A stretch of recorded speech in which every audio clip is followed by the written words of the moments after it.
আসসালামু আলাইকুম। সবাই কেমন আছেন? আলহামদুলিল্লাহ আমরা সবাই ভালো আছি। আপনারা কে কেমন আছেন অবশ্যই জানাবেন। তো রান্নাবান্না দিয়ে শুরু করতেছি। তো আজকে রান্নাটা কি বলবো, শর্টকাট রান্না, কিন্তু সেই রান্না করে ভাত খেতে খেতে 5টা বাজছে। কারণ রান্না বসাইছি মাত্রই সিলিন্ডার চলে গেছে। তো নামাজের সময় ছিল, তো জুম্মার সময়, তো আর কোনো লোক পাওয়া যেতেছিল না যে সিলিন্ডার নিয়ে আসবে, সেজন্য বসে থাকতে থাকতে সে অনেক লেট হয়ে গেছে। তো যাই হোক, এখানে হচ্ছে শাক বাগার চলতেছে, আর আমি এখানে হচ্ছে কাঁকরোল ভুনা করব। এই শাকটা দেখেন এত সুন্দর সবুজ কালার হয়েছে, এটা হচ্ছে পাঁচমিশালি শাক। তো পাঁচমিশালি শাক অবশ্য সবারই অনেক পছন্দ। আর এখানে হচ্ছে আমি পটলটাকে ভেজে রেখেছি। এই পটল ভাজাটাকে আমি এখন একদম ভুনা ভুনা করব, কোনো পানি ঝোল টোল রাখবো না, একদম তেল উঠে যাবে এরকম অবস্থা। তো মশলা আমার কষানো শেষে আমি এখন দিয়ে দিতেছি ভেজে রাখা কাঁকরোলগুলো।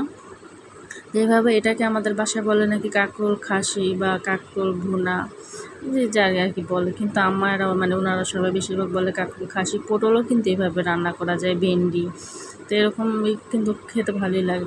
এই তো শাক রান্না শেষে এখন হচ্ছে ওই কড়াইটা ধুইতেছিল, কারণ এটার মধ্যে আমি আবার ডিম রান্না করব।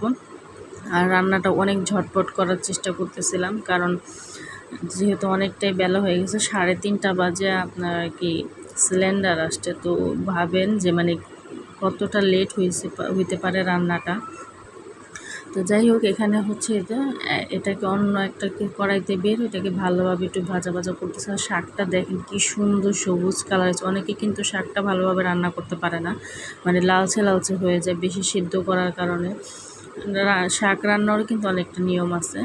একবার শাক বলক চলে আসলে সেটার মধ্যে আর যেন ঢাকনা না দিয়ে দেয়, তাহলে বেশি ঢাকনা দিয়ে দিলে ওটা কিন্তু সবুজ লাল হয়ে যায়, সেটা সবুজ থাকে না। এক ঢাকাতেই বলক চলে আসলে ওটা ওইভাবে ঢাকনা সরিয়ে নাড়াচাড়া দিতে হয়। তো যাই হোক, এখানে হচ্ছে আমি ডিম রান্না করব, সেজন্য ডিমের জন্য আমি মশলাটা কষাইতেছিলাম। ভাবছিলাম প্রথম শুধু আলু দিয়ে ভুনা করব, তো আসমাবু বলতেছিল যে না, সবজিটা যেহেতু খাওয়া ভালো, তো ও বলতেছিল যে লাউ আর আলু দিয়ে ডিম ভুনা করার জন্য। তাই আমি বললাম ভাল লাগবে, বলে হ্যাঁ ভাল লাগবে। তো যাই হোক, বলছে তাই ওইভাবে আর কি করতেছিলাম। আর এখানেও আমি একটু ডিমটা ভেজে নিছিলাম। আর রান্নাটা অনেকটাই জলদি জলদি করার চেষ্টা করলাম, কিন্তু কি বলবো, চুলার তাপে কি আর কোনো কিছু আমি এখন এটার মধ্যে সব কিছু দিয়ে জিরা ফাঁকি দিছি, লাস্টে ধনেপাতা কুচি দিয়ে আমি একবার এটাকে ঢাকা দিয়ে রেখে দেব হওয়ার জন্য।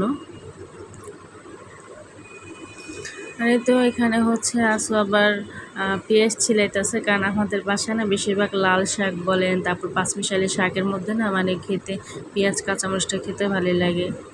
আর এটা হচ্ছে আমার ছোটো বোনদের বাড়ি, এটা বিড়াল আনছে, সেটা ভিডিও কল আর কি দিয়ে দেখাইতেছিল, ওই একটাই বিড়াল।